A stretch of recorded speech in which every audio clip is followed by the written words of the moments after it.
welcome everyone. Welcome to the Total Truth Show. And here on the Total Truth Show, we want to help you break free from the lies and propaganda of the mainstream media. All the disinformation and misinformation, we want to help you blast through all of that. And my name is Ken Kleinberg, coming to you all the way from the USA, San Diego, California. And I'm Alden Aldenay, known as the Media Queen from the Gold Coast in Australia. There is a great awakening happening in the world right now, and you're going to want to come along for the ride. A lot of lies are coming to the surface. There's a lot of awakening happening, and as this awakening is happening, people realize they've been deceived for years. They've been lied to for years around all sorts of things. A lot of people have been blind to what has been going on in the world, and now they're starting to see. They're starting to see things in a different light. Through our show, we want to raise global consciousness to quantum critical mass. And we don't want you just to accept the things that we're saying. That goes for our guests as well. We want you to do the research for yourself. Get out there and start questioning things. Start looking things up. Do the research. We want to pave the way for a new awakened world. And we want you to come along for the ride. So with that, let's get started, you guys. Let's dive into today's episode. Once again, welcome.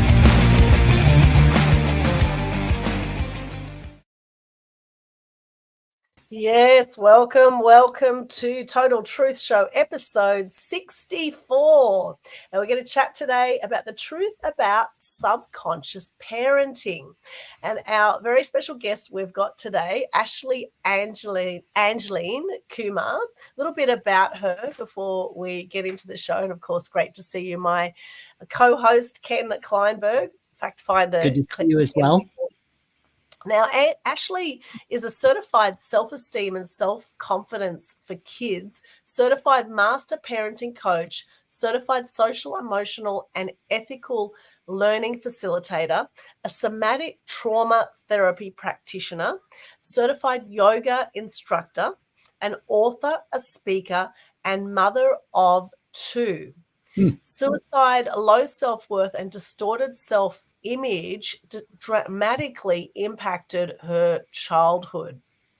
Today, it all fuels her overarching vision in life to empower kids and their parents to develop sensational self-confidence, soaring self-esteem, and significant self-worth. And she's coached families from all over the world, coming to us from Alberta, Canada today. Welcome, Ashley. Thank you. Thank you for having me. Great to have you here. And for those wondering why my voice is sounding particularly sexy today, I just like to, just mention the elephant in the room. I've just got back from 2 weeks in Philippines, and I've come down with something. I've got some kind of bug, cold. So, thankfully, no one's going to catch anything through this show because it's online. However, I might sound a little bit different today. So bear with me if suddenly I sneeze or blow my nose or something like that. That could happen at any moment, right? And I'm also quite burnt because I did a few day trips out to the islands from Philippines and got quite frazzled. So I'm a little bit burnt as well and peeling. However, life goes on. The show must go on. And I'm incredibly curious now, Ashley, about your background, your childhood. You said suicide, low self-worth, and distorted self-image impacted you. Now, I'm very interested in that. So can you tell us a bit more about that background? Okay, you want to start with the heavy stuff right away, huh? Yeah, let's get straight. You don't go gently. Okay. Well, so I was 8 months old. I grew up, I was born in Fiji. Fiji is a small island in the South Pacific Ocean, very tiny. It was a developing country at that time. I'm part of what they call the Indian diaspora. We were taken as what they call indentured laborers by the British colonial system, which basically is slavery. Let's just call it what it is. And they took us from different parts of India, and we landed in Fiji. So that's where I was born. So there's a whole bunch of trauma there that we already know about. Colonialism did its thing. My mother, my biological mother, I would say, was very young. She was 21. And I was 8 months old. So just a baby when she took her own life. When I was 10, I was then told that that's what happened. So at 10, I was quite shocked to find out, oh, who I thought was my mom is not my mom. So I was adopted. And then I was told when I was 10 that I was adopted. I was adopted within my own family system. So my biological mom is the youngest daughter in the family, and my adopted mom is the oldest daughter in the family. So I stayed in the family. I just happened to have to leave Fiji, which is where I was born, and starting to grow up. I came to Canada when I was 4 years old. But I didn't know any of the background until I was 10. And so that was very, very intense, very traumatic to find out that information, in particular, how she took her life and how young she was. She was 21 years old. I have a biological brother. We've both, unfortunately, we were taken from different families and moved around and that kind of thing. And obviously it plays an impact, right? So there's something called attachment science, which describes how infants need to have caregivers to take care of them. We're helpless babies. You can't get up and walk and feed yourself. And you look for the people you know. You start to look for your mother. Even when my son was born, he could smell me, right? Like he knew who was mom and who wasn't mom, right? So I have some attachment trauma there. And so me and my biological brother moved around quite a bit. And in my teens, I attempted twice as well. In the hospital 2 times. And back then, we know mental health has come a long way. But back then, it was a very, very tough time to have to go through, especially in an immigrant family, growing up in an immigrant family where they are trying to lay roots in a new country and try to create a reputation, I guess you could say, for themselves.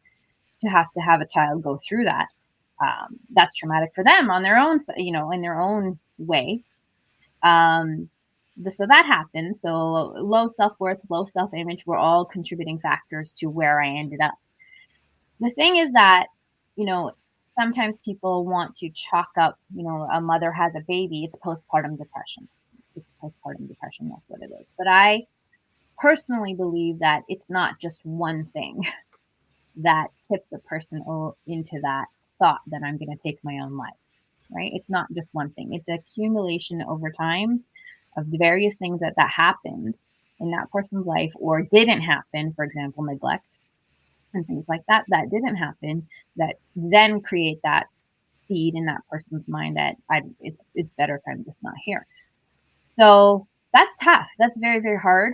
I actually don't know any, I know a lot of people. I'm trying to think if I know anyone who hasn't been touched by suicide in some way.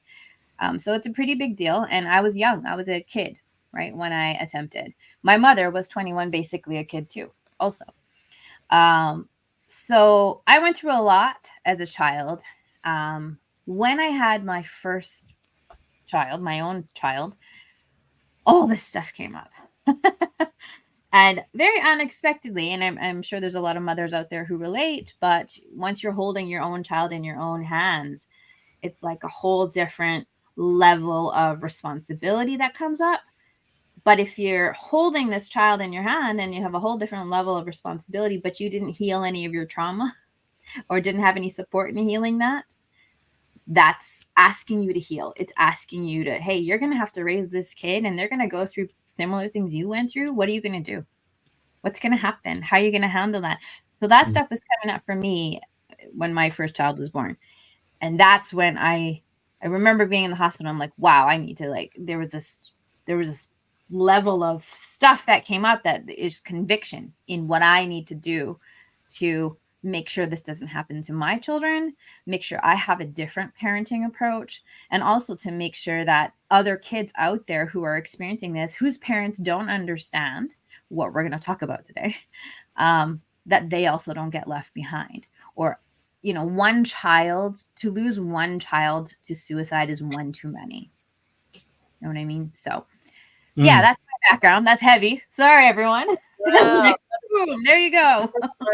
Thank you for sharing that. That must have been so hard for you, and particularly then to find out that you were adopted. So it was like you were lied to as well. And obviously they were just protecting you, obviously, and wanting, and not wanting you to worry, I guess. However, the truth always comes out in the end, right? Here we are on Total Truth Show, and the truth always comes out in the end. And suicide is such a huge thing now. I've had 4 friends who've suicided actually by the age of 45, and it's tragic. It's absolutely tragic when it happens, and sometimes it's people that you just would not have expected to do that. For me, my first brush with that was when I was 31, and a girlfriend, she was also 31, and she was the communications manager at the Gold Coast Airport, and she was the most bubbly, lovely, outgoing person. And then I found out that she killed herself. She hung herself one night, and on the surface, she seemed like the most together person. She seemed like she had it all together. She had a loving family. She had a lovely boyfriend. She had her own place. She had all these things going for her. Yet it was one dark moment. And that's the thing. It's one dark moment. That's all it takes for someone to want to end their life. And then since then, I've had 3 other friends, guys in their early 40s who've taken their own life as well. And they had depression. And depression, 1 in 3 people have depression. And now since COVID, we've had 4 times the suicide rates. There's normally 1 million people a year worldwide take their own lives. We've had 4 times that through COVID. And you can see why, because it's been absolute warfare. It's been emotional, psychological, physical warfare going on the last few years. And it's been interesting, coming back from the Philippines. There's so many people in the Philippines, they have so little. My driver, he lost everything in a fire. Like 2 years ago, he lost everything in a fire, and he was the most beautiful man. He had a 2-year-old child, a 2-year-old girl, and beautiful wife. And he took me to their place. He said the government have given them these shanties. They're kind of like these little. They've built this accommodation for them. There's not even a shower in where they are. It's like a tiny little room. He's got his wife, his 2-year-old daughter in there. They've got a toilet. There's like a squat toilet. And to shower, they get limited amount of water that they can shower. It's like these shanties are like sandwiched together. It's like rows of housing with just like a little box, right, with a little window, a little box with a window, and right next to them, all those, like 2,000 people affected by this fire. And they shower by having a bucket of water, and they put water on themselves to shower. This is how people in the Philippines now are living. And they said, he said, we're very grateful. We've got a roof over our head. He's so grateful. And they said they're waiting for the government to come and build some showers or whatever. But in the meantime, they've been living like that for 1.5 years. Since this fire happened. And then, I get on a plane in Melbourne, and I look at these people there. There's this woman and this guy there, and they're miserable. They look absolute. They look like they've got everything. They're sitting in first class. They look like they have everything. They've got, like, they're dressed to the nines, but on their faces is this misery, right? And I think to myself, people in Philippines, places like that, they have nearly nothing and they're happy. And so many people have everything and they're miserable, and I know this is a little bit off topic of what we're talking about here. However, these kind of things, really getting conscious to where our state of mind is at, I think is absolutely critical to how we do life. And those who get depressed and those who suicide, a lot of them are in first world countries. It's phenomenal. The amount of youth suicide and things that happen in America and Australia, it's absolutely tragic. They have everything in front of them, and yet they're miserable and they're not enjoying their life. And I think a lot of it comes down to what is it that you really love to do, and how can you do more of that? Bob Proctor talked about this in his YouTube video. At 84 years of age, he talks about this. He talks about, how do you find your purpose? Love what you do and do as much as you can every single day of what you love to do, because hurt people, and hurt people hurt themselves. Hurt people hurt themselves. And this is the thing, is that, it's so easy to live in drama, because this is how we have been conditioned, particularly in first world countries. We have been conditioned to live in drama. Now, we're talking about subconscious parenting here today. Now, I think this is relevant to get conscious to where we're not conscious, right? Or where we haven't been conscious on how we actually do life, because how you do life is how you will turn up as a parent too. What are your thoughts around around that with conscious versus subconscious parenting, Ashley? Well, I think it's critical to understand on the scientific aspect of it that your conscious mind is only 5 to 10% of your mind power, and your subconscious mind is 90 to 95% of your mind power. So which one's bigger? Which one has more power? Obviously your subconscious mind. But how do you understand your subconscious mind? It's when we say subconscious, we mean beneath our awareness. We don't know that certain programs are running and playing in the background. We're just going through it, and we don't realize that these programs might be running. The conscious mind is only 5 to 10%. So what you do with the 5 to 10% is critical. That's why I call it conscious parenting. Some people like to call it gentle parenting. Some people like to call it respectful parenting. But gentle and respectful are subjective terms, right? But we know that your conscious mind is a real thing and that there's a whole piece to that, right? So what you do with that 5 to 10% really matters. How are you going to show up? How are you going to then use your conscious mind to discover what your subconscious patterns are that are then impacting your parenting and how you show up as a human being, right? Every day. Yeah. So when you're talking about, these people have everything, and it would look the same to me as well. When you looked in from the outside, that's the key to an onlooker. She's got a family. She left Fiji. She left a developing country. What's her problem? What's the big deal? But there's a level of judgment there that you don't know everybody's story. Now, here's the key to me. The key is material wealth. Even though you can see what you can physically and tangibly see, material wealth, material stuff you can touch, even humans you can see. You got mom, dad, brother, sister, whatever, cousins. But you can't see emotions. Emotional wealth and material wealth are completely different things. So how you are doing in terms of your emotional wealth or abundance or whatever word you want to call it is nobody can see that. No, it's not tangible. And so it's very difficult for us to when I hear people say, they had everything. Why would they do that? It's we don't see what's happening beneath the surface. So that's really, really key. And that's something that I coach parents on is as a parent, we respond to behaviors. We respond to what you see, the result, the consequence, the behavior. But you've got to look under the surface if you really want to understand what's going on for somebody. The problem and the challenge is that many of us didn't grow up with support networks where that could happen. Where that could happen in a acceptable, non-stigmatized way, where we could peel away the layers and talk about thoughts and feelings and what's going on for you and what was your experience like without fear of judgment. So that's really, really key. It doesn't matter how much material wealth you have. If you're suffering internally because of whatever conditioning or programming you grew up with, however you were parented, it's going to be a challenge. It's going to be a struggle. So that's really, really key, that when we look at somebody who might be considering suicide or has taken their own life, what was the hurt that they were going through? What was it that they were experiencing? Obviously, there was something that was going on for them that nobody else could see, and they didn't feel safe enough to share with somebody to say, hey, this is what's going on for me. And mental health has come a long way, but obviously, as you can see from statistics, there is a lot of work to do still. To see young kids still, the numbers are going up, not down, right? So there's a lot of work still to be done. And that's why I do what I do as a parent and a parenting coach, for us to peel away those layers and for parents to learn how to become the safe place for those layers to actually peel away. What's happening in a lot of parenting dynamics is it's going the opposite way.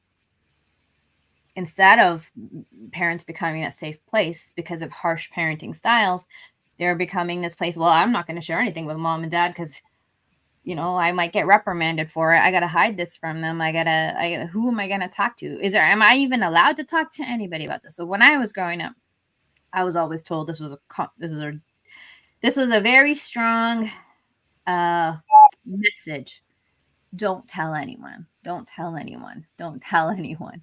This was often shared and don't tell anyone what's going on in our family. Don't tell anyone what's going on with you if you're struggling with stuff. So I actually grew up in friendship systems where I didn't talk much. I was a very, and a lot of people will attest to this. Ashley was such a quiet, good, well-behaved girl, well-behaved, quiet, good girl, so polite, so this, because I didn't talk to people. I didn't share what was going on for me. I wasn't as bold and loud as I am today.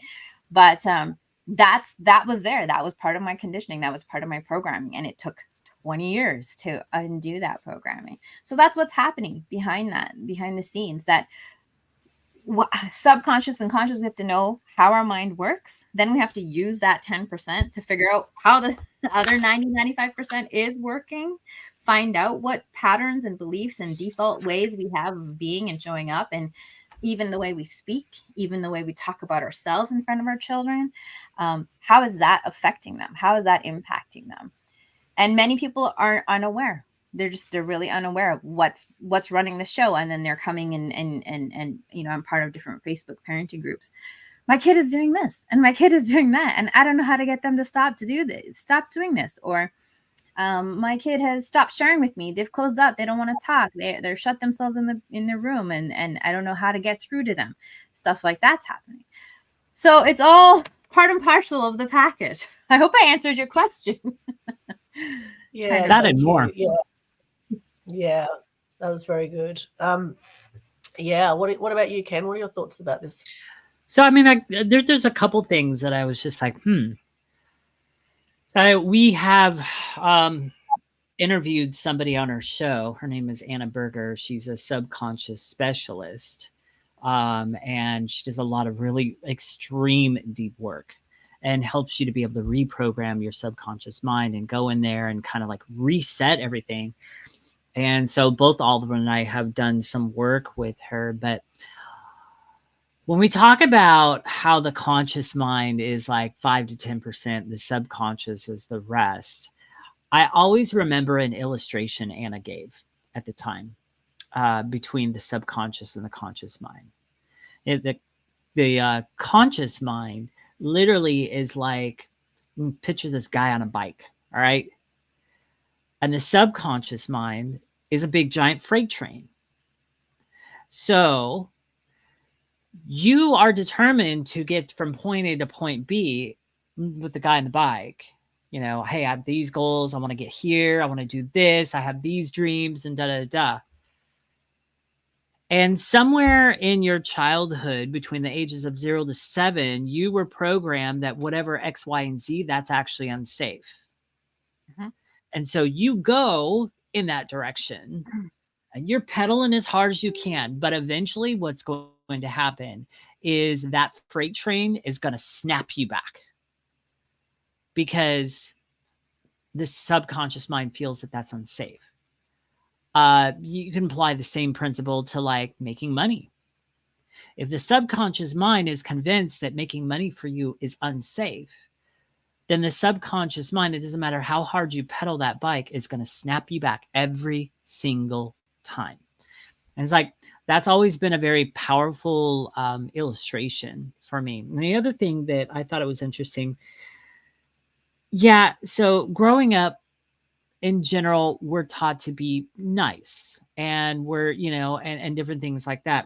But, it's interesting. I was on a little conference call this morning, or actually it was a replay from last week.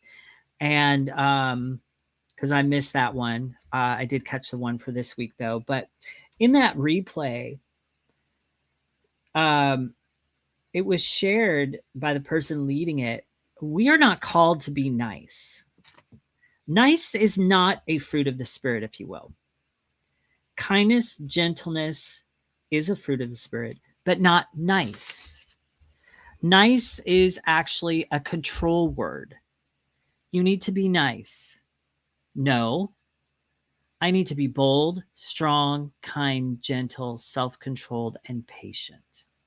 Not nice. So those are the two things that I'll speak to there. What are your thoughts on that, Ashley? Well, I think nice it's an adjective. It's something to describe something. And I think these words are all subjective, and they're also labels in a sense. And I always come down to the idea of how do you feel? What are the emotions you're experiencing? And what do you need in a certain situation? So feelings and needs underlie, a lot of the things I talk about.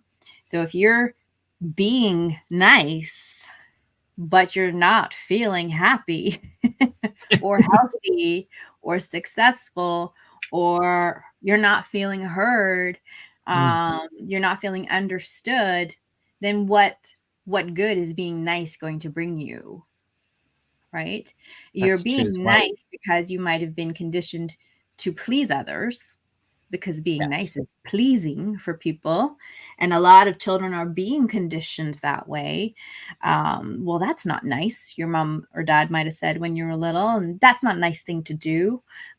So we learn what is nice and what is not nice. And typically they are things that please other people. In particular, how we were raised is we heard it from our parents. What was nice and what was not nice. Depending on how often you heard it and how critical your parents were of different things and different actions you did, because it's a label, you would have attached that at some point to yourself, that I'm not nice, or I am nice, or I need to be nice to be liked, or I need to be nice to be approved of. And the same thing happens to kids today, because a lot of the way we speak is still like that. So we're more worried about pleasing people, like you said. I find that's a very, very powerful distinction that you made there as well. And I find it also interesting. What also correlates to that, though, is you had to relearn over the years that it's not necessarily about that, because another word you use that you have become now is more bold. Oh yeah. And that's, I think, our calling. We are all called to be creators. We are all called to speak our truth and to be bold about it, but also to be gentle and to have patience as well. But boldness is even something even recently in the last year or two that I've really started to latch onto, because I've got a truth that I want to share. One of my passions is exposing the lies of the health and wellness and food industry out there, and the lies and deception that we've all been sold for so many years, and to tell the truth on that. And that is my calling, to share my truth and to be bold about it. And what's interesting about that is that hasn't necessarily been an easy journey. Why? Because I recognize that program that's inside of me, that program that wants to please people. I'm afraid of, there's times where I'm afraid of what people are going to think, or da-da-da-da. And I'm slowly but surely ridding myself of those chains, if you will, and working my way through that and becoming more and more outspoken and bold about the truth that I have to share. That's something I work on with kids, because we weren't taught when we were kids. Yeah. So what I hear you saying is you're learning to rid yourself slowly but surely of the fear of judgment, the fear of what other people think.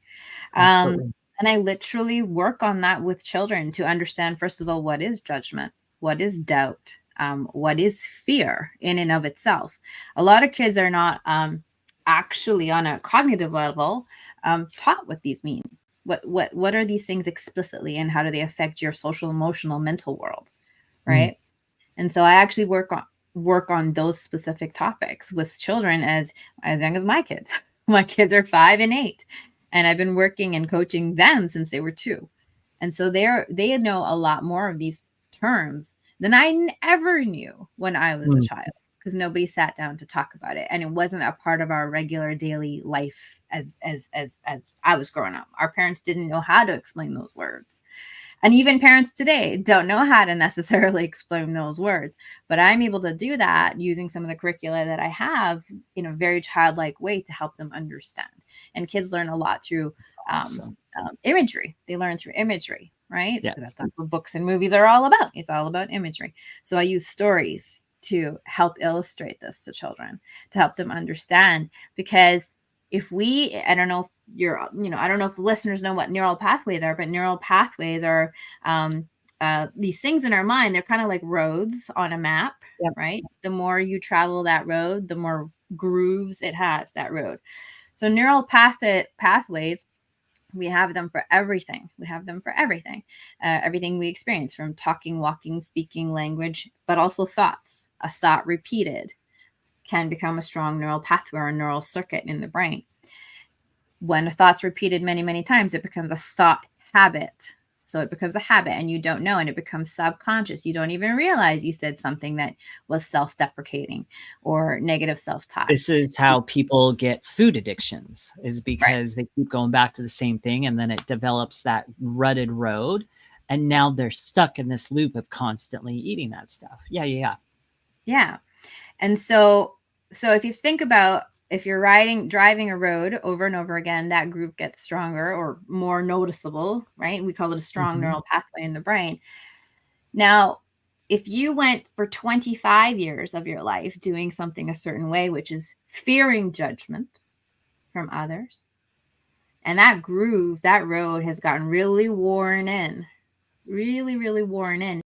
And now you're 25 or 30 or 40 or 50 or 60, now trying to slowly release the hold that the fear of judgment has had on you. That is tough. I'm not saying it's impossible. We know the brain is plastic, neuroplasticity, but it's harder. Okay. But if you can start with younger kids, which is the kind of work I do, right? I coach kids as young as age 5 to help them understand what is judgment, what is the fear of judgment, what is self-doubt. They're big concepts, but there's ways to talk with kids about this. Then I'm starting to build those neural pathways now for recognizing, hey, I think I'm right now fearing what they're going to think about me or what they're going to say. And I maybe need to just focus on what I need right now. What I say about myself is more important than what anybody else says to me right now. And the more we practice those concepts, the stronger those neural pathways become, right? And that's where the parenting part comes in. Are parents modeling the stuff that I'm teaching their kids? Are they modeling that? Are they, using those habits and those words and those concepts in their home daily? So that's a really important piece. If we want resilient kids, resilient adults, let's say, go back to self-worth, suicide, and all. If we want resilient adults, we need to start building resilient children from a young age. Yeah, I absolutely. 110% agree with that. That's so powerful. We've got Vanessa here. Hello, Vanessa. Vanessa Bush is going to be one of our future guests on this show coming on. She's saying, incredible. Yes, help the kids while they are still young. Absolutely. She also says absorb more with repetition. Yes, we do absorb more with repetition, and be conscious of what are the stories we're telling ourselves as well. And yes, boldness is a good strength. And I think the whole thing around the nice conversation is very interesting because it's interesting to get conscious of. That's not a nice thing to do. Being nasty to someone else is not a nice thing to do. And yet often people are not nice to themselves, with what they're actually telling themselves either, yet we're conditioned to, be nice to others and to be people pleasers. Whereas actually, if you make time for yourself to get a massage or something, it could be self-indulgent, could be seen as self-indulgent. It could be like, oh, what are you doing that for, when there's others that need help, others that need saving, there's, whatever. Right. And that was definitely strong in our family. There was definitely a lot of nice conditioning and treating others with respect, etc. And then I think back, and our family, there's many times that we got ripped off, or we got abused, or we got taken advantage of because we were too nice, and it's been a real learning or an unlearning to sort of, to actually look at, well, what do I need right now, actually? And it's okay to have some time out and do what I need for me to fill my cup up so that I can help others with the overflow. And right now I know my body is telling me to rest, right? However, I didn't want to let you guys down. Like my body, I just wanted today to just stay in bed. But I thought, no, I've committed to this. I'm going to show up, even if I, take myself off screen to blow my nose a few times, whatever it is. Like, I've shown up. And so sometimes I think you've got to pick your battles. Whereas I was due to be interviewed on somebody else's podcast today, and I called them and I said, look, I don't want to let you down. However, this is the situation. I'm really not in a great state. And they said, oh gosh, you sound terrible. And they said, well, let's put it off till that wasn't great neural wiring. However, you said terrible. And I said, well, so we put it off till Monday now. But, there's like, as much as possible today, I'm going to, whatever I can shift, to listen to my body. My body's telling me to rest. It's been intense 2 weeks. And for me, I often find when I get on aeroplanes, when I'm in air conditioning, often you can just pick things up, because those aeroplanes, there's hundreds of people on them. And it's that constant, there's no fresh air coming through the place. So often, but yet they're HEPA filters are supposed to filter everything out. Right. And then the Asian planes, they spray all these chemicals and God knows what stuff through the planes as well, which probably makes it even worse. But anyway, we won't go down there right now. But I'd love to hear from people watching this. I can see we've got quite a few people on Instagram here. We've got Gal Glasner, Natalie King, good to see you. We've got Jeff Zeffirino, Tinson, we've got Marley Nows, hello, joining us on Instagram. And if you're watching also Facebook, LinkedIn, YouTube, Twitch, X, wherever you're watching right now, please let us know. Do you have any questions for Ashley around subconscious parenting, or about maybe how you could, you're having a challenge right now with parenting a child at the moment, and it could be an older child too, right? It could be any age child, because once you're a baby, you're always going to be the baby in some way, right? You're always known as the child, even when you get older, you're always going to be that parent's baby, really. So any sort of challenges with that? We did mention Ken and I are both single, and we have cats, and I must say my cat is very low maintenance, and he's fantastic, so I love parenting my cat, because most of the time he does do what I ask for. Most of the time he does play nice. He does, every now and then he'll get a little bit scratchy, but most of the time he's very loving. And I think there's actually a lot we can learn from fur baby animals, from our animal babies. I think there's a lot we can learn. And I know, Ken, yours is probably a little bit spoiled, you were saying. Yours is a little bit spoiled. Mine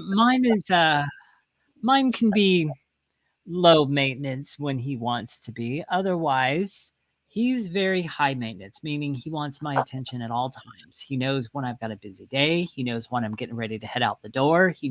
And I don't mean just the normal stuff. I mean, there are literally times where he will do things that delay me from going out the door on purpose.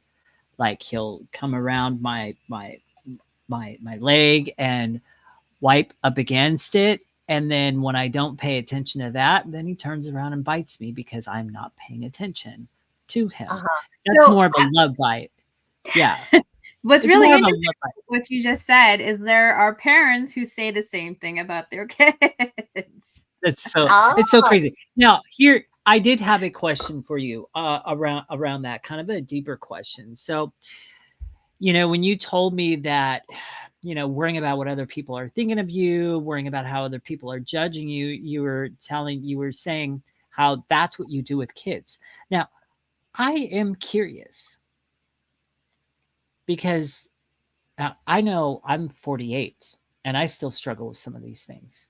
So how do you deal with the parents that obviously are also struggling with the same thing that the kids are? How do you then parent the parents? That's another question I would have.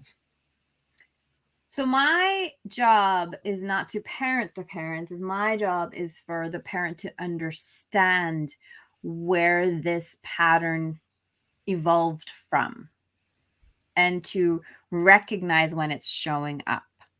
So many times, in a coaching session, a parent might inadvertently say something like, "Oh, I look horrible. My hair is this," or whatever. And they might make these comments. And it's not for me to address that in the moment. That's coming up for them. Let it come up. When we start getting into our session is where I can then safely bring that up to somebody and say, "Hey, did you notice that you happened to say this in the beginning?" And then we get to explore the layers of where these matters or patterns come from.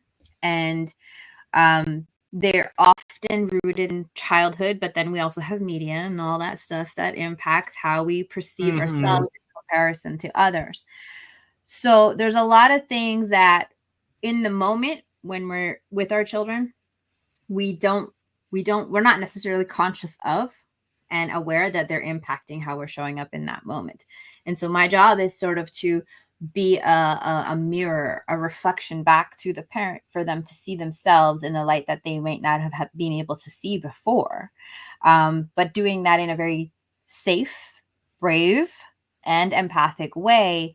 And it's not judgmental because it's meant to be, it's for everybody. Everybody does it.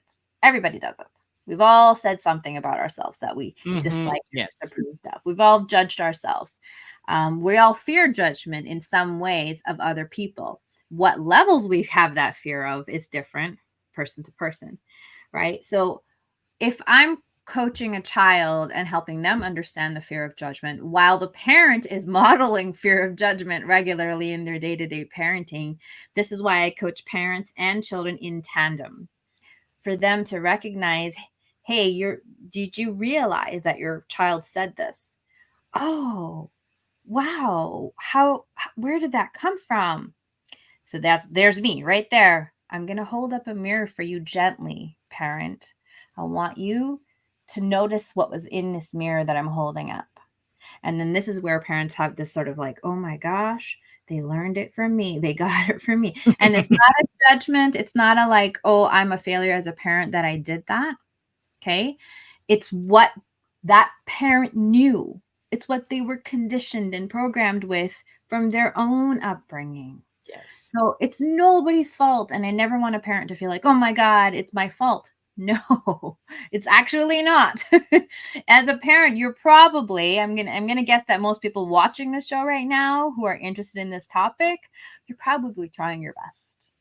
Right. And that's a label too. That's an evaluation. Yes. You're probably trying your best. You're probably trying as much as you can. Now it's whether or not you have the tools and strategies and information to make it healthier in terms of your parenting dynamics at home. But it's nobody's fault that we happen to have those patterns. I remember coaching this 10-year-old girl who was she was 10, right? And I was coaching her we had gone in for several sessions now, about 8 sessions in. And then we started talking about neural pathways. And, oh yeah, you know how you have, and I was explaining to her, just naturally conversing with her. And neural pathways are kind of like habits. The more you do something, the stronger the habit becomes. It's like when you brush your teeth. You don't really have to think about it, right? I don't brush my teeth. My mom does it for me. Oh, okay. So I kind of let that settle. And then I said, well, it's also kind of like washing your hair. You know, you do it. You've done it so many times. You know how to wash it. You know how to put the shampoo in and wash it out. You have a strong neural circuit for that. It's a habit. Oh, I know where this is going. Keep going. I don't wash my own hair. My mom washes my hair. And I said, oh, really? And I remember I'm showing you my in the session, I was very neutral. But I'm showing you what was happening inside of me. Right. So what you're seeing on my face is what was happening inside of me. Oh, yeah. Oh, wow. Okay. And then I didn't ask any more questions. She just said, my mom thinks I don't do it good enough. Oh my gosh. But the way it came out for the child was very like, my mom thinks I don't do it good enough. Like it was just matter of fact. Wow. So hear what I said. I said matter of fact. Yeah. That child has learned that they don't do those mundane basic tasks of self-care. They have no clue how detrimental it's going to be later in the years. They don't even know. They're in an innocent, neutral stage. They're just absorbing. And they think that this is normal. So that happened. And we left it there. It's not my job to change anything there. It was my job to continue coaching her on what I was coaching her at the time. Later, when I had the session with the parents, so this is why I coach parents and children together, so we can make these dots, connect the dots. I had a conversation with the mom. And I had explained that these are some of the challenges the child was going through, bullying. And when I say bullying, I mean she was part of friends circles, or cliques, you could say, that were perpetuating bullying. So they were kind of bullying her into being a bully at that time. And she had she didn't have the assertiveness to speak up for herself or to really discern which path she wanted to take. Go do what the friends are doing, or break those friendships, or kind of leave them and go do what I feel is right for me. Right. She wasn't aware and she was struggling with that. Plus, they were saying things about her. But the girl kind of just took it in stride. She didn't show, like we were talking about Aldwin earlier, she didn't show any signs of visible distress. You know, even in our sessions, very, very pleasant girl to be with, to coach, very ready to learn, very ready to absorb, very smiling, very, you know, very calm and centered girl. But obviously, things we don't see under that iceberg. Okay. So when I brought this up for the parent and I said, this is what happened, she's going through all these things, but she also doesn't feel like she's good enough, even at certain basic things. And I need to tell you what happened today. And I always get consent from the child. Can I share what you just said with me, with mom and dad? And they'll say yes or no. So I shared.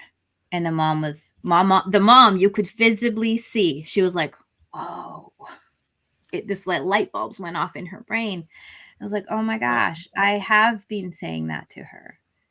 I have been criticizing the way she brushes her teeth or her hair or washes her hair. And I have literally said, she's not doing it good enough.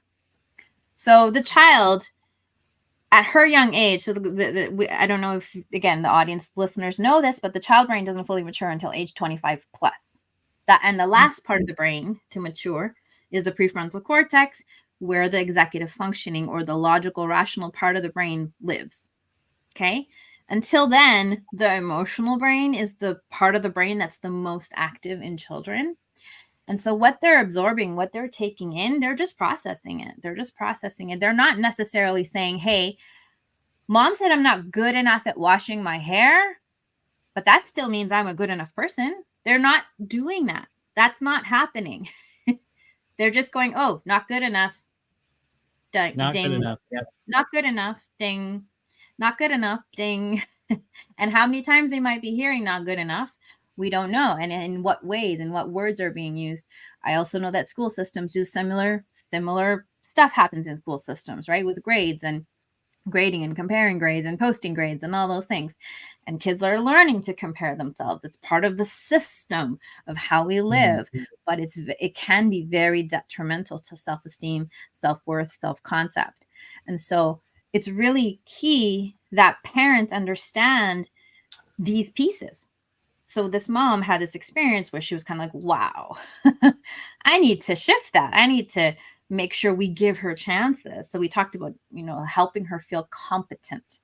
How can you help her feel competent and let go of the idea that it needs to be done a certain way or to a certain standard? Because she's still growing. She's 10. She's not 40. She might not be able to wash her hair perfectly. There might be a little soap in there. Is that really what matters more, the soap in her hair or her self-esteem? Yeah, interesting. And the mother is probably not conscious that she has some perfectionism streak, and that maybe when she was growing up, maybe her parents criticized her that she wasn't doing it well enough, because often it comes right down the way, right? And so until you break that pattern, it just carries on to the next generation. So what I was conscious, what I was able to do is bring that to her conscious awareness. Now that she was consciously aware of that, now she can make a choice. Am I going to continue saying that? Or if I hear myself say that, will I catch it? Will I shift it? Will I change it? Will I apologize and say, wait, hold on, that wasn't the right set of words. Let me try that again. Is that going to happen? So once you're aware, then you have a choice. But it's the help that we need, the support systems we need to become consciously aware of subconscious patterns. Yes. What's interesting too. So you had mentioned the school system, and what's going on in school also has stuff to do about that too. And I remember in my childhood, the school systems that I was a part of. And I do remember my parents fighting for me through some of those school systems and different things like that. That did happen. I was, as a kid, legitimately. So, I'm saying this legitimately because a lot of people use this term nowadays as just, oh, I'm ADHD. Oh, this. And no. I was legitimately ADHD. I was on Ritalin for a while and all this other stuff. I went through that at a time where the school systems and teachers, they had no clue how to deal with ADHD children. So I remember as a child, I was always feeling like I was being shoved in different classrooms. I was shoved in a handicapped classroom. I was shoved in a classroom with mentally retarded kids. I was shoved in like all these different places. And some of the teachers that were head of teaching and whatever of that class and whatever weren't so pleasurable either. My mom says there's one teacher that came at me with a broom. I don't even know if I remember that, but yeah, just to give you an idea.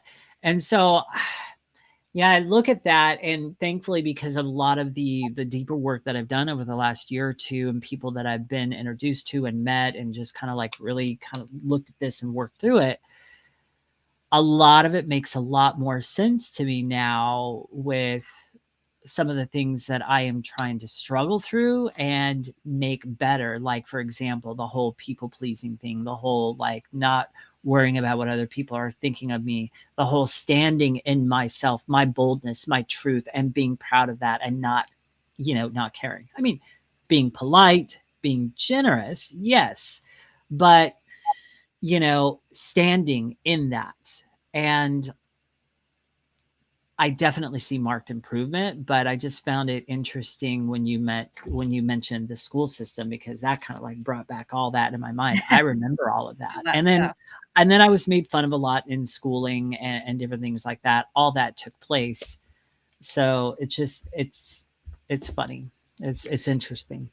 Vanessa's just saying about that. I hate that they were so ignorant. And back then, people didn't really understand, ADHD. I mean, now it's like every entrepreneur's ADHD, just about. I mean, I've been diagnosed ADHD, and maybe it was from all this stuff in school, like all this, like you got to do this, you got to do that. We all just rebelled and went, "Stuff, what we're going to do our way."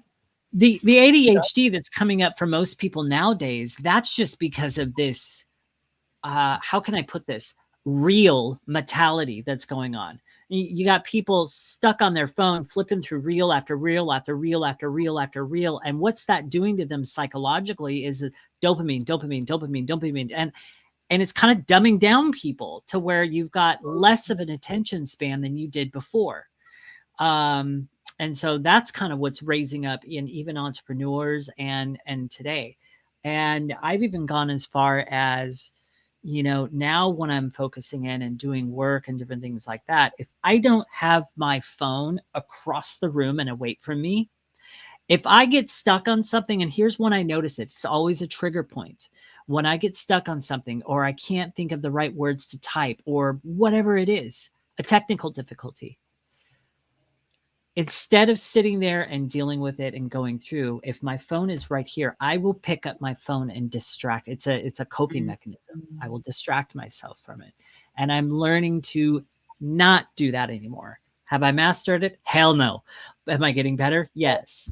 But that's what I'll say with today's most ADHD stuff. It's interesting you brought up coping mechanism.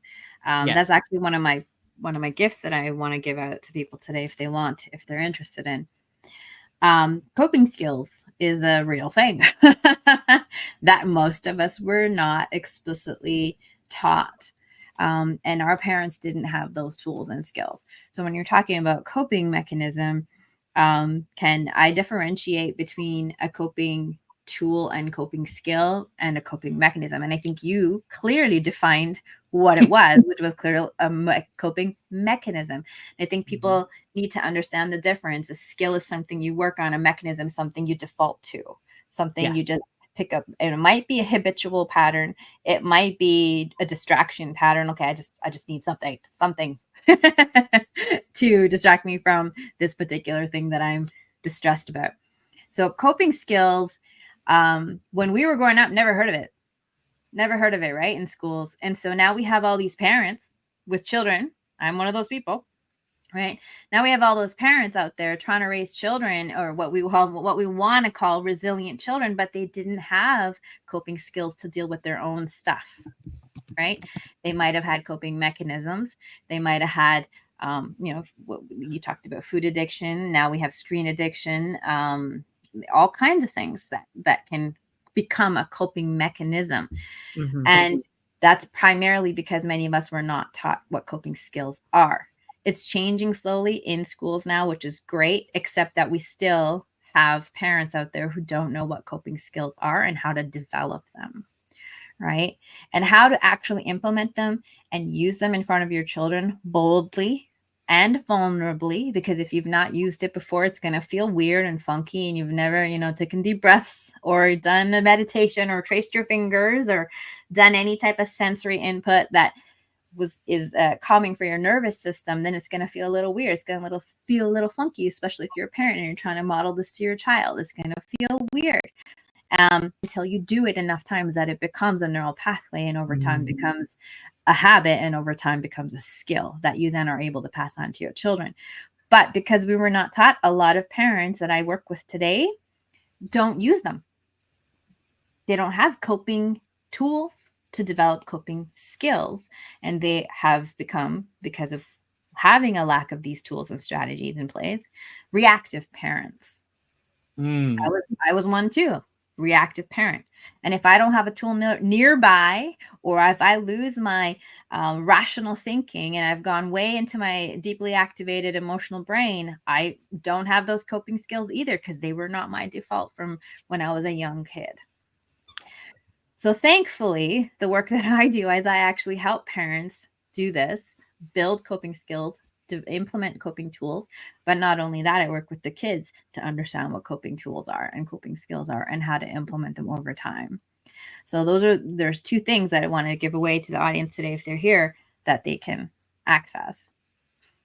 Yeah, fantastic. That sounds amazing. I can see one link here. Could you just share? And we have people that tune in on the podcast afterwards, just on audio too. So if you could spell out the link as well, that would be great.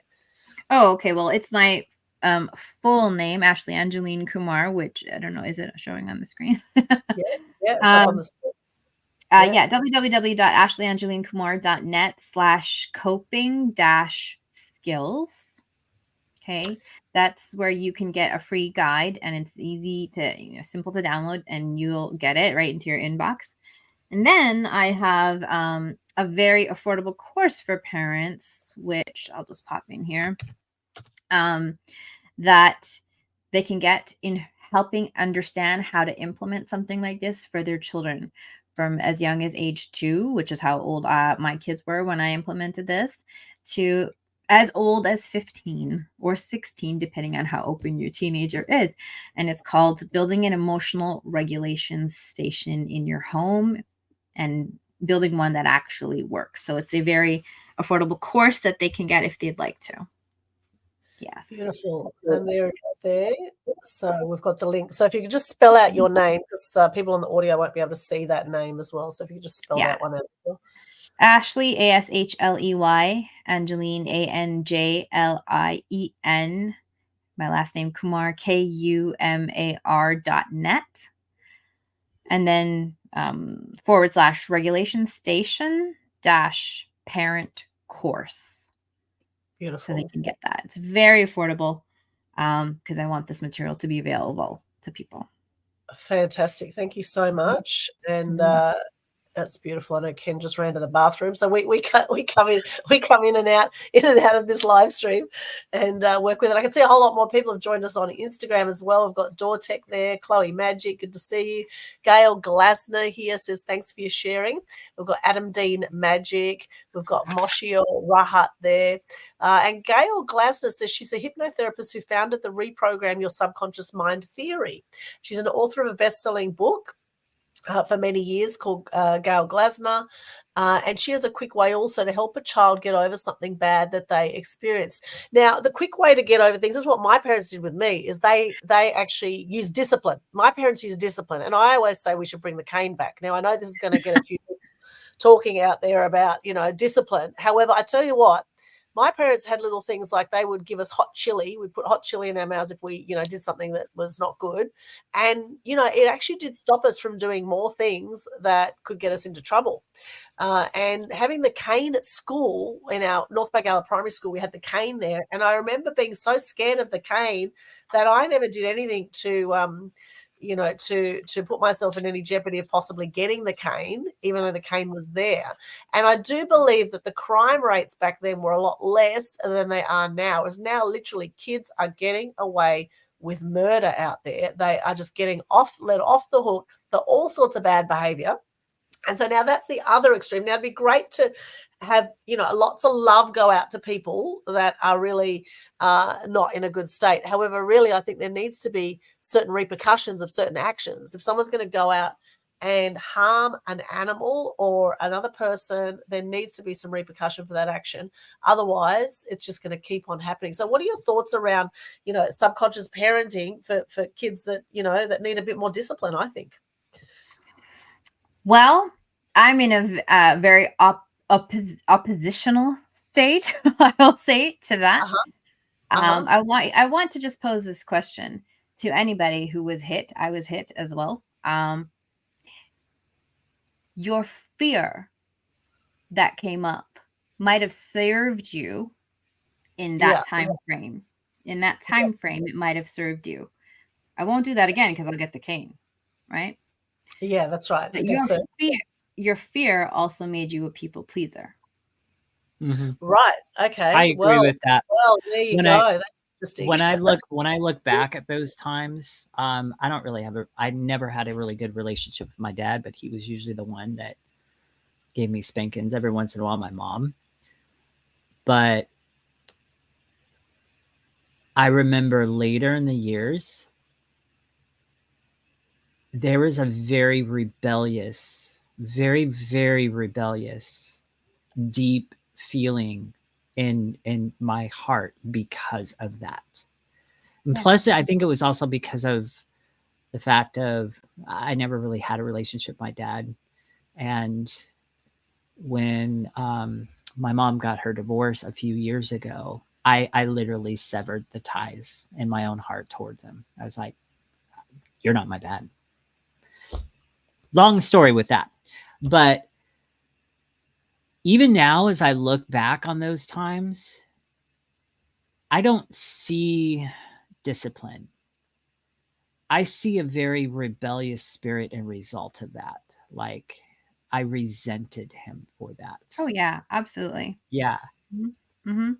So that's interesting. What's interesting, though, Aldwin, I heard you say that there's people committing crimes and hurting animals and other people, but then we're giving them the cane. So what are you teaching them?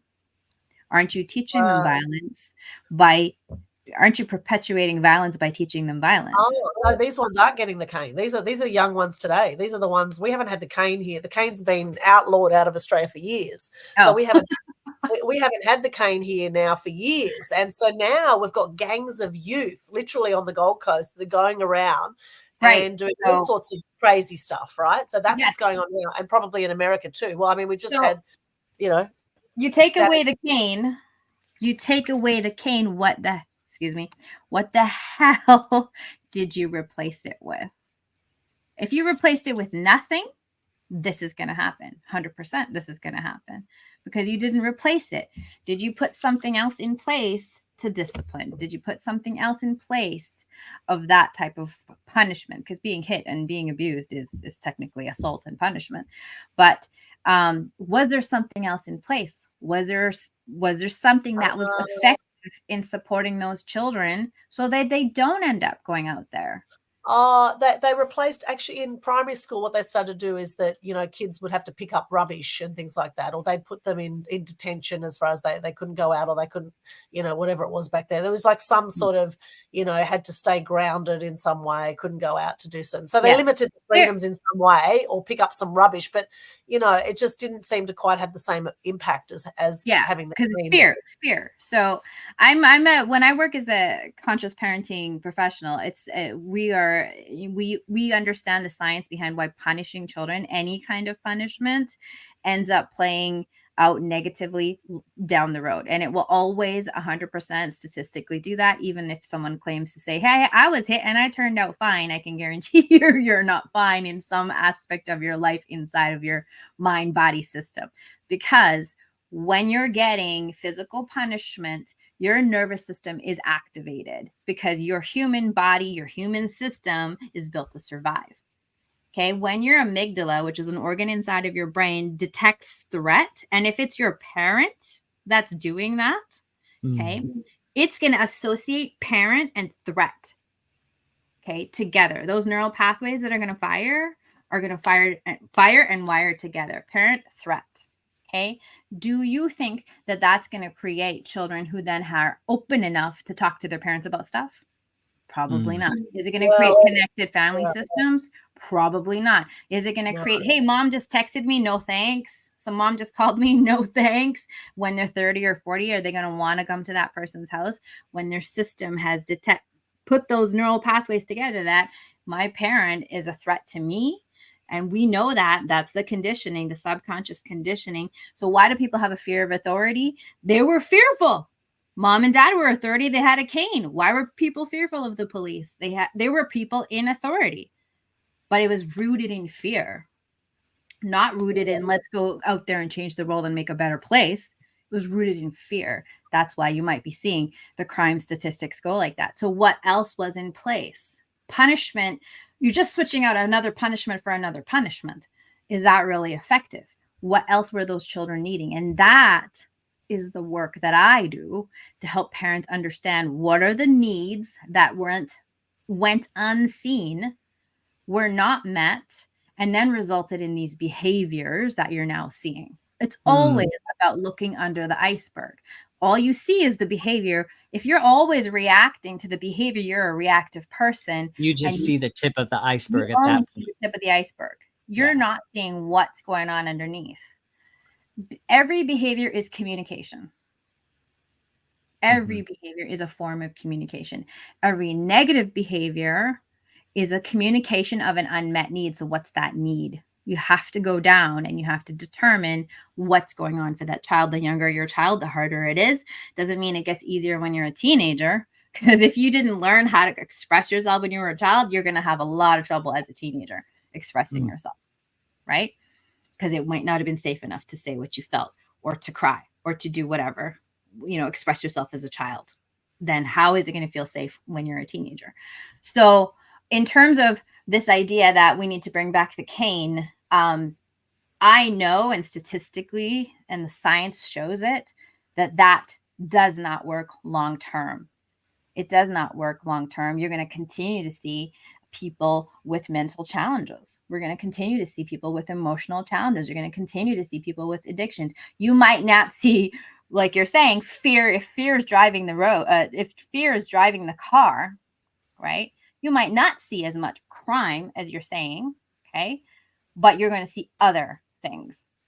So simply saying that, hey, let's bring back the cane, we got to understand what is the long-term impact of that. I was hit and I was abused, and I know a lot of people that were hit and abused. It did not make me a resilient person. It did not make me a strong person. It made me believe I was unworthy. It made me believe that I can't do anything right. Sorry, I'm getting a bit passionate here, but I can't do anything right because I'm going to get the spoon, or I'm going to get the belt, or I'm going to get the blah, blah, blah.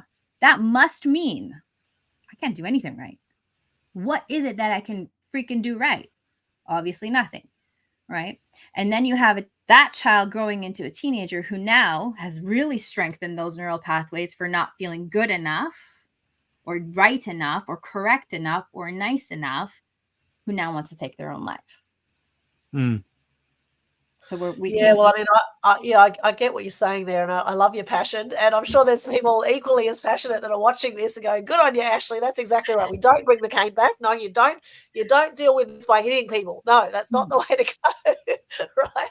So, and I get what you're saying. I totally get what you're saying. And in fact, I ended up actually hating my parents for quite a while there, and I actually also shut down. I didn't feel I could talk to my parents about stuff, and really when I look back, my parents did the best they could with what they knew, but it wasn't until many years later that I actually did the personal development work. I actually did a landmark course back in my 30s.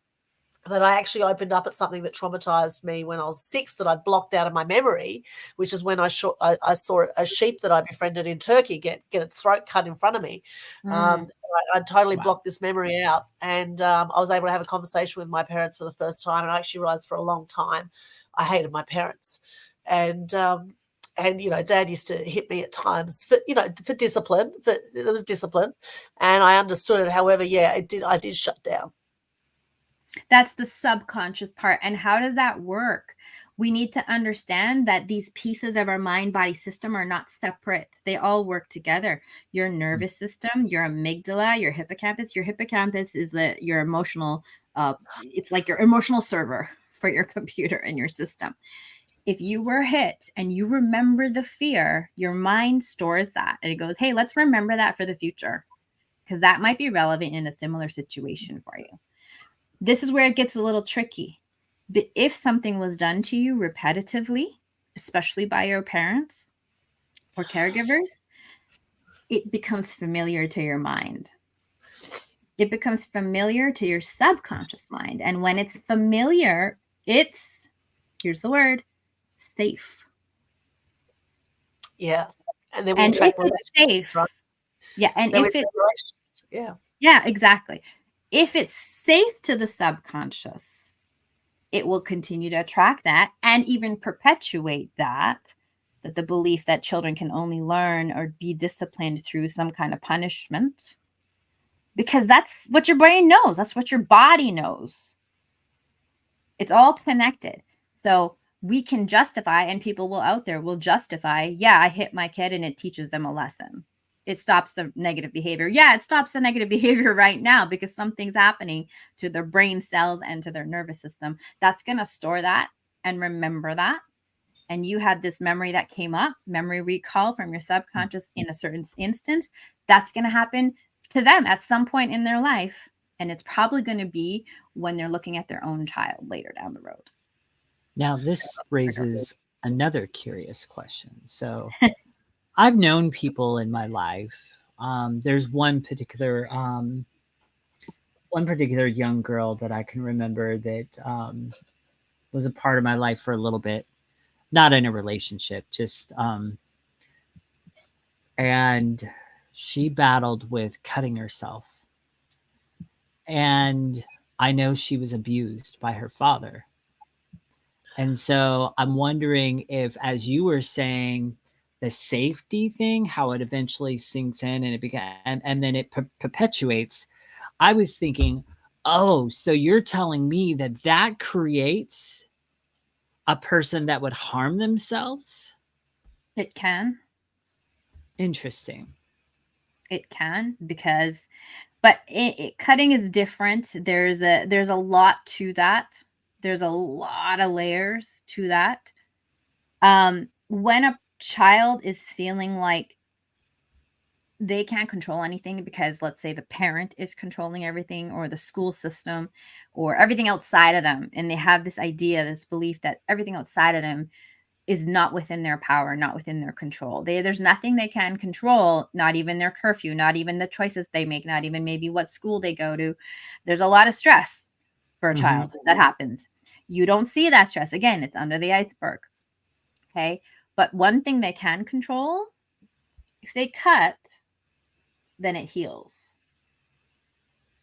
Interesting. Very interesting. Well, it's interesting. I self-harmed for many years, actually, interestingly. After that, I actually became a very rebellious teenager. And, my dad would say, like, I had a strict European father. They migrated from Turkey in 1970. I was born in Sydney.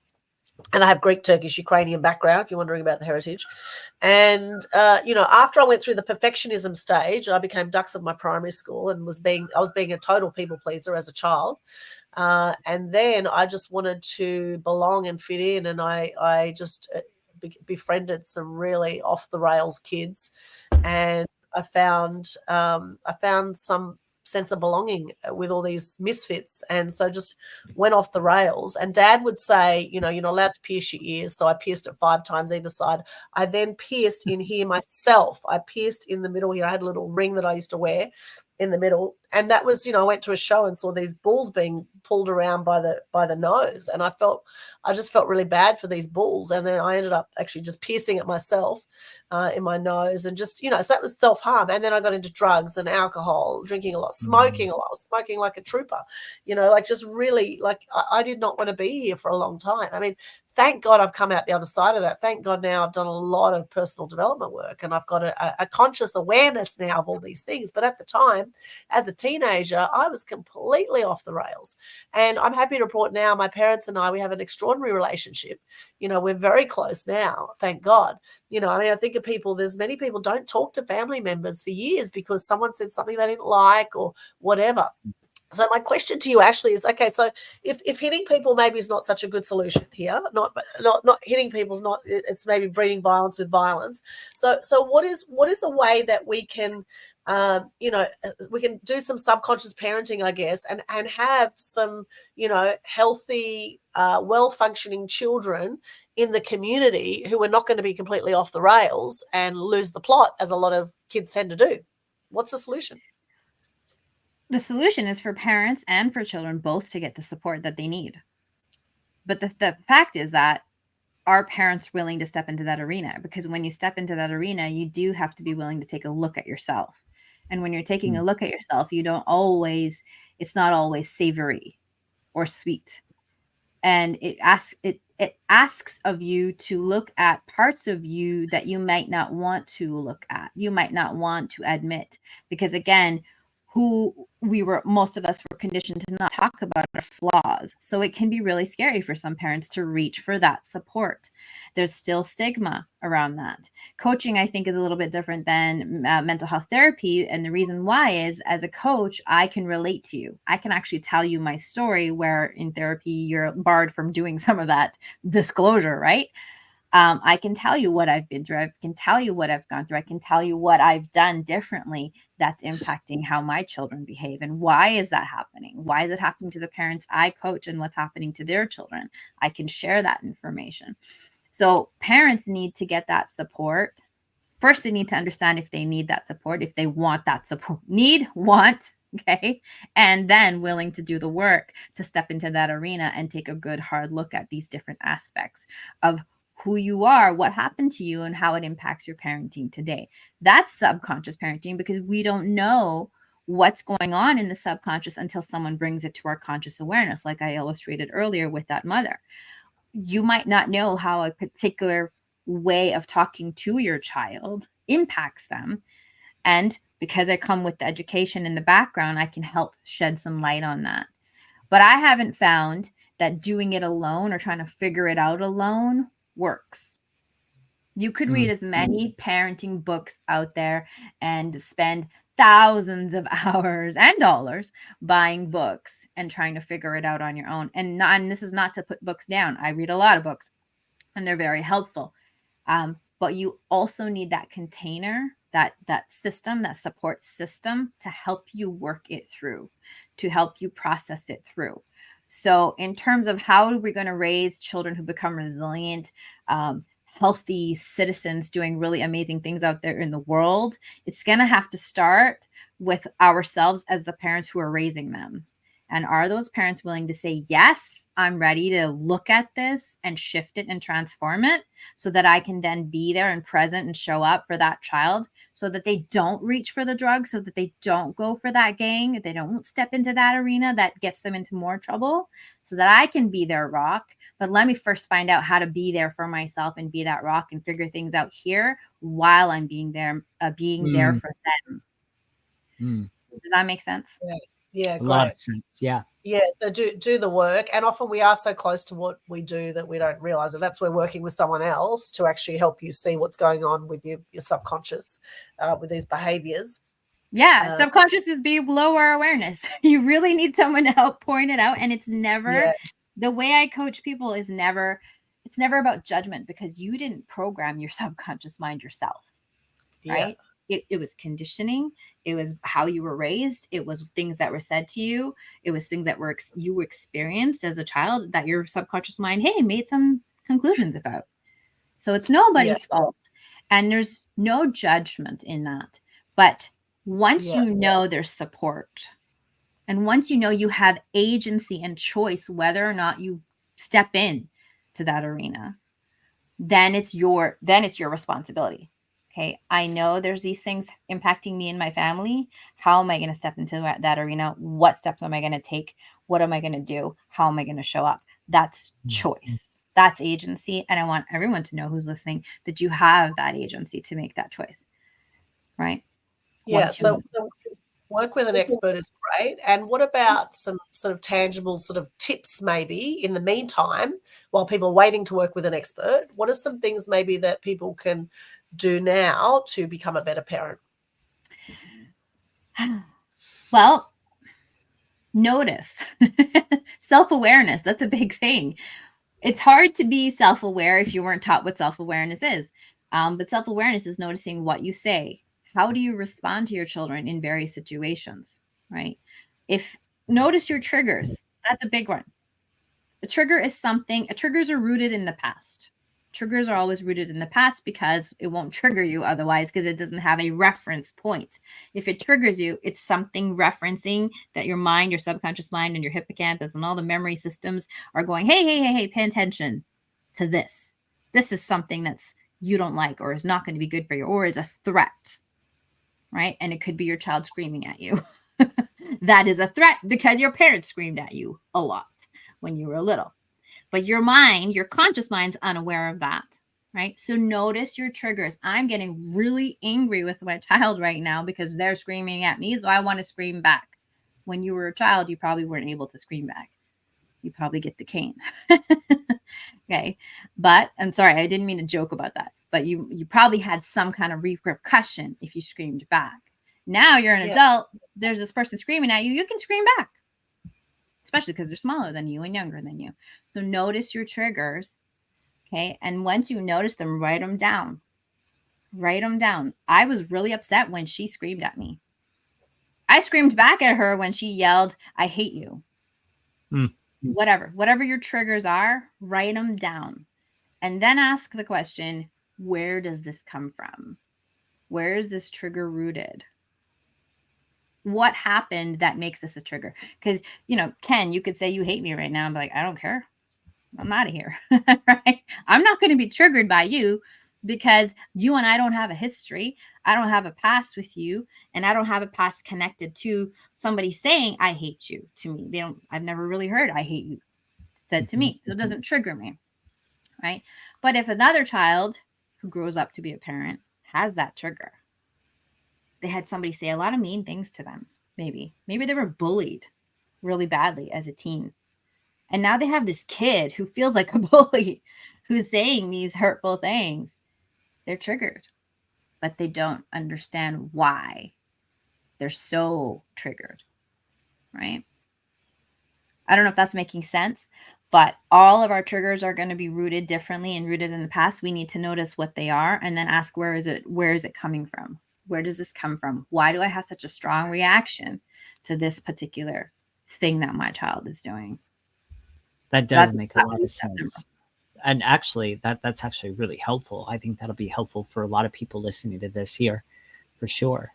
Now, I am curious because I know you started kind of talking on it, and you said something that I don't know why, but it was interesting to me. And then the conversation went, whoo. So I want to kind of come back to that just because I was just like, that's very intriguing. I've never heard that before.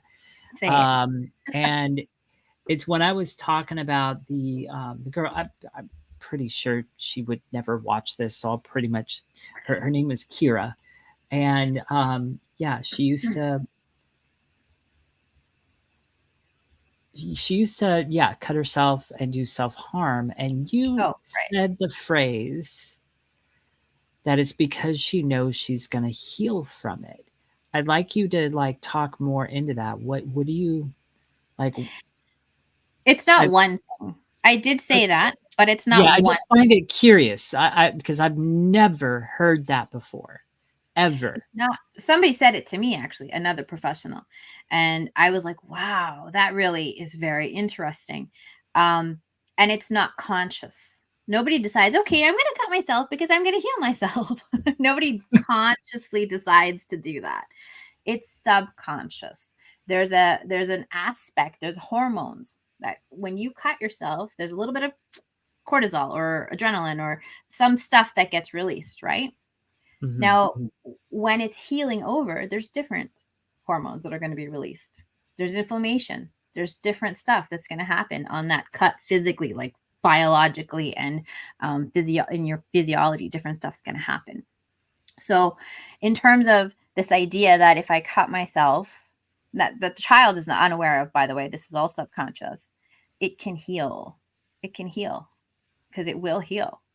And if a child is ever feeling like they're powerless in various aspects of their life, they're sort of a victim of their life, this can feel, although it releases that cortisol in the beginning, it starts to heal. It shifts what's happening in the brain and what neurochemicals are being released at that point.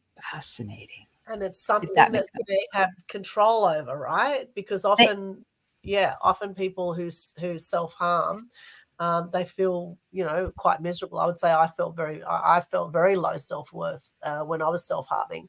And it was something that I could control, is how I treated my own body.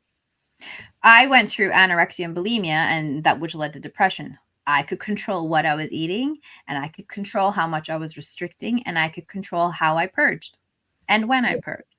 Yeah. And that gave me, if my life felt like there was nothing that I was able to do well enough, good enough, all these pieces that we've been talking about, and I lived in a very critical family system, and there was no emotional availability, there was no talking about things, there was no self-expression that was allowed in a free, safe way.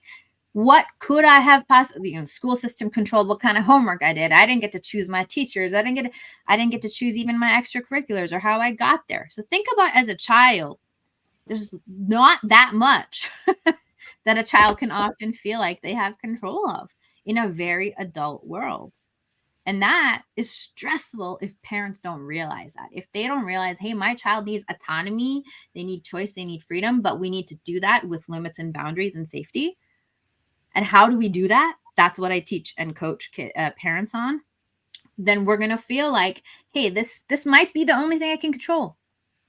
This eating and hiding food and restricting food and throwing up food, which I went through, that's the only thing I can control right now. I don't know what else I have power over right now in my life. That's fascinating. Even that stuff. Wow.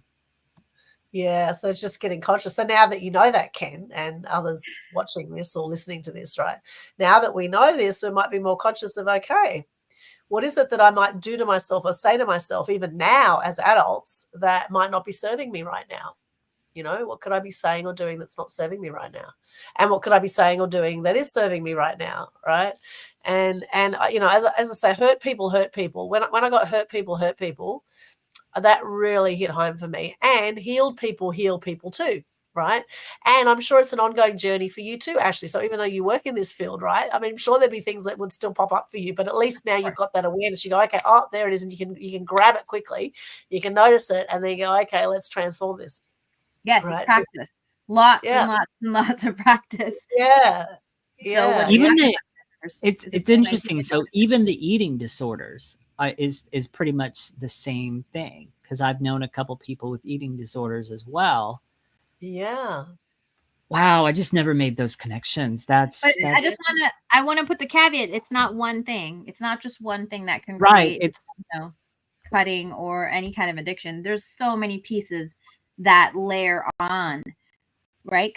If a person's cutting, they're creating trauma, but they're responding to trauma. Okay, they're responding to trauma by creating trauma, but this is the one they can control, right? Yeah. And there's all those other aspects. What kind of impact does trauma have on you neurobiologically? Like, what does it do to your brain? What does it do to your nervous system? So there's all these other layers on top of what I just said about control, and the fact that there's only these certain aspects that some children and some people even feel they can control. That create that. So I just want to put that caveat there, that there are other layers too. Yeah, exactly. And, half the thing here really is just get conscious where you've been unconscious. And if you don't know what you're doing and you're not aware, then see someone like Ashley and get some help, get a session. And thank you for those free resources there, and for you've got the affordable course here for parents. We've popped in there already.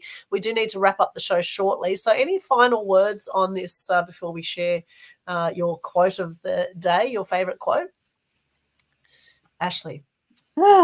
Well, we went deep and I got real passionate. So thank you for letting me do that. You're welcome. I told you this is a free platform. Say what you want. Be your person. Yes. It was almost like you got triggered there for a minute, Ashley, but we won't call it a trigger there, but I could see there was definitely some heated debate. Passion. Definitely. No, I would definitely say there was a trigger. It was not massive, but I will admit that there was a trigger because because of the science that's out there in terms of what shows up when you hit children. Yeah. You hit children, what happens long term. So that was definitely one. I think there's certainly times I feel like hitting some of these youth, or if I see someone being nasty to animals, I'll tell you what, there's a big part of me wants to just go hit that person if they're hitting an animal. You know what I mean? Like I just really, I don't know that I'd actually do it, but there's a big urge. I have a big urge to do something about it, right? It's just not okay. Animal cruelty is not okay. And children, of course, children are helpless as well. Often, they're the I guess the weaker beings physically. They're babies. We've got to really definitely do a lot more nurturing. And the thing is, that people that are harmful to animals, that they then go on usually, and they're harmful to humans as well. And so I think we need to at some point say, look, this is not okay. Otherwise, it will go on and can escalate into other things. However, how you do that, right? How you do that, and to do that in a loving way. I mean, oh my gosh, just send them love. I say send them love, but sending them love doesn't always work. You got to find the right way, and often it's going to feel like an experiment. I say that to a lot of parents. You're going to have to experiment to figure out what works for your unique child. And when one way doesn't work, we try a different way. But what are those ways? A lot of parents don't know an alternative. They actually don't know an alternative. So we got to find out what those are. So getting back to the final thoughts for you. Yeah. Thank you for letting me share. Thank you for letting me get real passionate and bold. That was fun. My favorite quotes, I have two. You can't see the picture when you're in the frame. It's a reflection of what I do. And when I heard that, it was Les Brown who said that. I was like, oh my gosh, that's why this is so effective. This is why I need a coach. This is why I need that support system, because I can't see the picture clearly, at least when I'm in the frame. The other quote I like is, life is a balance of holding on and letting go. Oh, yes. I love it. Very cool. And we've shared two of your links there, of course. People can check that out. Also, your email address, so people can reach out to you. We'll pop that one in here. Okay, so the email address, could you just read that out for those on the audio, please? It's Ashley, ASHLEY, at ashleyangelinekumar.net. So ASHLEYANJLIENKUMAR.net. So Ashley at ashleyangelinekumar.net. Beautiful. Thank you so much, Ashley. Wow, what an interesting conversation this has been today. My mum always said, wait till you have kids, then you'll know what we've gone through. Wait till you have kids. And look, here I am at 50 and I haven't had kids. So I think there was a big part of me there going, I'm not going to have kids if they end up like me. Wow. I think subconsciously that's what was going on, right? I think it was as much as I wanted kids, there was a part of me that wanted kids, right? Like my body wanted kids, but my mind was like, oh no, I'm out of here. I love my freedom. I value my freedom. I don't want to be held down by kids for the next 20 years. However, there you go. And there I was on the plane and all these kids were screaming. And I thought, oh my God, how do these parents... Some of the kids were screaming on the plane. And then I saw this other kid that was so well behaved and it was so quiet. And I thought, well, those parents obviously are doing something that the other parents need to learn. Because the other kid, like, it's just interesting to see. And then how parents deal with screaming kids is really interesting to notice that in the supermarket. Yeah, that's also a tough thing. It's all about emotional regulation, which I'm offering to parents. So go ahead and check out the link. Yeah. I love that. Emotional regulation. Love it. Absolutely. Yeah. Yeah. What do you do when your kids are screaming? So Ken, well, as we know, you don't have screaming kids, but you do sometimes have a screaming cat. I've also got to mention here, because the comment just came through in the live chat. Vanessa says, it's not too late for you. Oh, gotcha. Oh, thank you, Vanessa. You have faith in me. I think my subconscious mind has kind of cut that one off. I think somehow. I think now that I've hit 50, I thought, well, do I really want to be 70 with a 20-year-old? And I look at these teenagers, I think, oh, they're bloody brats anyway. And look at the world we're bringing them into. You know what I mean? There's always a reason for why to have a child and why not to have a child. And right now, I've been coming up with a lot of reasons why not to have a child to justify why I've got to 50 and haven't had a child. And I take on rescue cats, and I still get my nurturing out with the rescue cats. So there you go. So I do get that nurturing out. But yeah, there is a part of me that, you know, I do look at babies sometimes. I think, oh, they're so beautiful. And, you know, there's a part of me that sort of wonders what that would have been like. So there is a part of me that kind of regrets that, actually, to be honest. There's a part of me regrets it. But at 50 now, yeah, you're right, Vanessa, it's not too late. However, not interested in adopting anyone else's children or any men from Africa, Kenya. I'm not interested in adopting you or your children either. Goodness. Contact me on Facebook, just for your information. So please She's stop had some messaging me. interesting offers. I have had some interesting offers. I have. They keep coming through. They keep coming through. They come in on the comments now. They go, oh, I've sent you a friend request because you're so beautiful, blah, blah, blah. I just want to marry me there and then. I mean, I know I'm beautiful. I can own it now. I didn't think I was beautiful for a long time, but thank you very much. Thank you. I'll own that. And I know you really mean it. And you didn't just write that in ChatGPT and send the same message to every other single person on Facebook. I do understand that as well. Anyway, I digress. Just slightly. But look, for those who do have children, it's extraordinary. I mean, I think, you know, the whole process of having a child, such a miracle to be able to have a child. And my brother has 4 children, so he's made up for me very nicely. And I do have beautiful nephews, and I've got 3 nephews and a niece, and they're all adorable. And, you know, and I haven't had to bring them up. It's been wonderful. Now I can appreciate them at an older age, and they've actually turned out to be pretty well-functioning kids. They're pretty good kids. So I think he's done a good job there. But really, at the end of the day, even no matter how much of a good job you do, I would say, Ashley, no matter how much you do a great job, you could still end up with a kid that's off the rails. Is that correct? It depends on what they're exposed to. It depends on what's going on in their life. What is their environment? We are going to be a product of our environment. So it's not that, you know, just you and your parenting matter. There are other aspects of life that are going to come into play. And this is why it's really important for parents to go gently on themselves and give themselves grace. And don't expect to be perfect when you're trying to figure this whole parenting thing out. And don't expect perfection from the kids either, and have grace for both of yourself and your children. There's other things that come into play. But at the end of the day, the parent gets to say, hey, did I step into that arena or not? Yeah, it would definitely help if the parent was well aware and conscious, and, you know, did conscious parenting as opposed to subconscious parenting. That would definitely help the situation. And then, you know, there's people that deal with autistic kids and all sorts of, you know, things that can be very challenging as well. So I think, you know, have grace on yourself and be kind to yourself, be kind to others as much as possible. And Ken, over to you, my friend. Ken, how can people connect with you? Well, you can connect with me through my link tree. And when you get to my link tree, there are going to be a few links that I'm going to highlight for you. One of the first things you'll see at the top of the list in my link tree is a link to my free, yes, I said free, masterclass, the 7 mastery keys to weight loss. If you're looking for a foundation on where to start and what to do and all that, this is an hour and 15 minutes that is packed full of great stuff in there, recently updated and all that stuff. So, and if you're also unfamiliar with what I do, I have lost 62.5 pounds and I've kept it off for 6+ years now. More importantly, this is what I teach people how to do.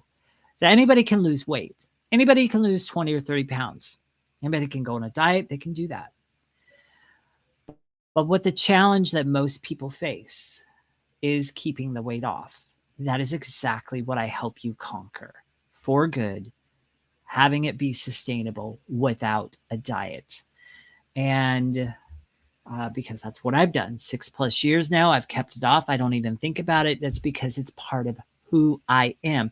And this is the key of what I teach you, because this is where it becomes permanent, not the physical, not necessarily what you're eating, but this up here.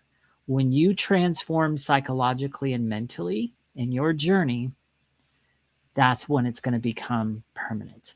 So I'll get off that wagon now. So my masterclass is in there. Then the second link that you'll see in there is a link to book an appointment with me. Look, it's free to book an appointment with me. Let me get a chance to get to know you, network with you, whatever that means, and even possibly work with you. Just give me that chance. I'd love just to get to know you better and vice versa.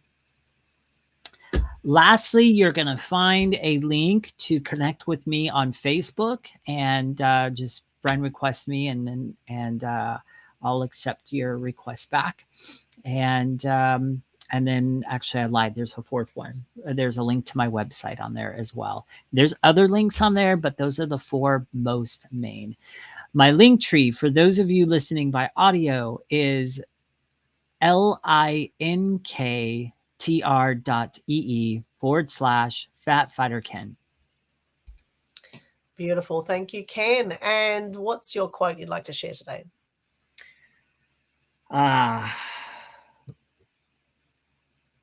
Yeah, I'm going with my classic today. So treat the word impossible as nothing more than motivation. That is by Donald J. Trump. Beautiful. Thank you so much, Ken. And for those who want to connect with me, you can check out my YouTube channel, Aldwin Alternate Media Queen TV. You'll find over 1,200 videos on there, some amazing interviews, inspiring interviews. You'll see some of the Media Queen TV episodes. You'll see Media Mavens show, which I do with Kirsten Linartz from Germany. And you'll see a whole lot of our Total Truth Show episodes on there as well. So do check out the YouTube channel. Also, we have the Global Good News Challenge that happens every month. This is a way that you can practice sharing gratitude and good news. Every single month, we've got a 5-day challenge for May, which you can start anytime within May. And all the details are pinned at the top of the Global Good News Challenge Facebook page, which you'll find in my link tree /Aldwin there. And also I'll be coming out with some more events soon as well. So I recommend follow me in Eventbrite to keep updated on our events. We've got free resources there. We help you be seen, heard, and known through mass media exposure.